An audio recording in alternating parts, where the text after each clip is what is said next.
مقدس لاش مبارک کو اٹھا کے محبوب کے قدموں میں لائے تو نبی کریم نے کیا خوبصورت بات ارشاد فرمائی.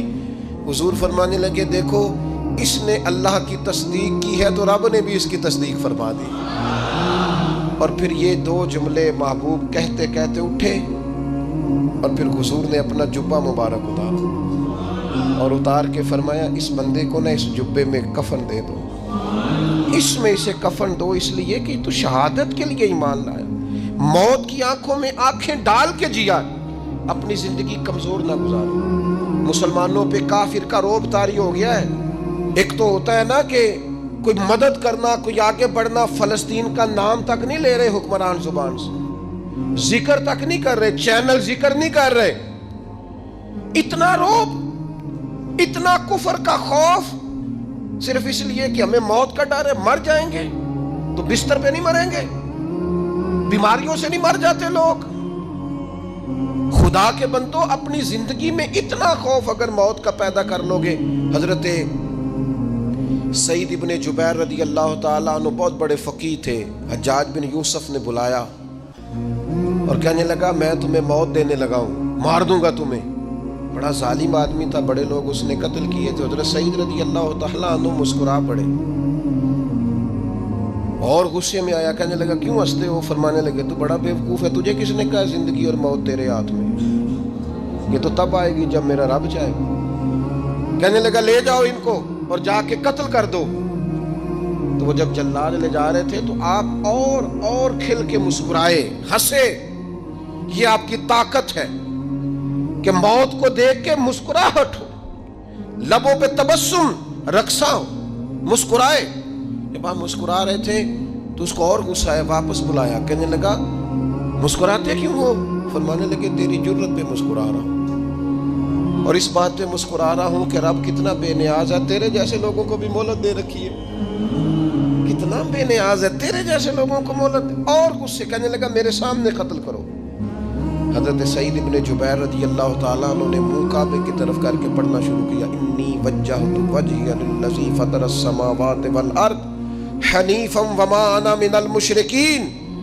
آپ یہ پڑھ رہے تھے تو کہنے لگا اس کا منہ کعبے سے پھیر دو. کعبے سے منہ پھیرا تو آپ فرمانے لگے تو بڑا ہی بیوقوف ہے, میرا رب کو صرف کعبے کی طرف مقید ہے, وَلِلَّهِ الْمَشْرِقُ وَالْمَغْرِبُ فَأَيْنَمَا تُوَلُّوا فَثَمَّ وَجْهُ اللَّهِ. چہرہ پھیر دیا جب اس نے تو آپ فرمانے لگے مشرق بھی اللہ کا, مغرب بھی اللہ کا. اور اللہ فرماتا ہے تم جدھر بھی منہ کرو ادھر ہی اللہ کی رحمت ہے. یہ پڑھا تو اب اس نے لٹایا, اور جب وہ آپ کو قتل کر رہا تھا تو حضرت سعید ابن جبیر کی ایک زوردار آواز گونجی. فرمایا یاد رکھنا مجھے اسی طرح قتل کرنا جس طرح تم خود قیامت میں قتل ہونا پسند کرتے ہو. میرا آخرت پر یقین کامل ہے, محشر میں عدالت لگے گی, میں تمہیں قتل کروں گا میں. حضرت سعید ابن جبیر کی وہ جرت تھی کہ دربار سارا لرز گیا حجاج کا.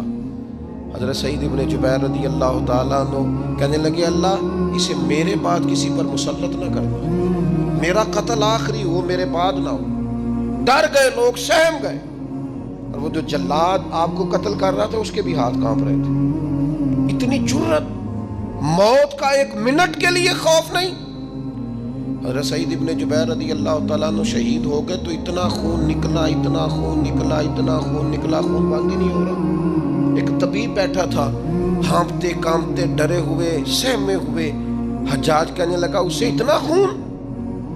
تو کہنے لگا بادشاہ میں نے سالوں مریض دیکھے ہیں, اس کو پتہ چل جائے نا مرنے والا ہوں وہ تو اتنا خوف میں آتا ہے, پہلے ہی اس کا سارا خون جم جاتا ہے اور سکڑ جاتا ہے اور اس کا خون جل جاتا ہے. یہ جو بندہ تم نے شہید کیا ہے نا اس میں ایک رتی برابر بھی موت کا خوف نہیں, موت کے خوف سے بے نیاز تھا, اتنا خون نکلا. حضرت سعید ابن جبیر شہید ہوئے اسی دن حجاج کے پیٹ میں درد شروع ہوا, صرف 15 دن. حجاج بعد میں زندہ رہا 15 دن اور ساری رات تڑپتا تھا, کہتا تھا مجھے خواب میں آ کے پیروں سے گھسیٹتے. حضرت سعید ابن جبیر چلاتا تڑپتا 15 دنوں کے اندر. طبیبوں نے کہا تیرا جو مرض ہے یہ کوئی آسمانی عذاب ہے. میرے عزیز موت سے ڈرے نہیں بلکہ جو ظالم ہو ان کو ڈرا دیں, یہ مومن کی شان ہے. اپنی زندگی کے اندر سے موت کا خوف نکال دیں. تاکہ زندگی کے جو دن ہیں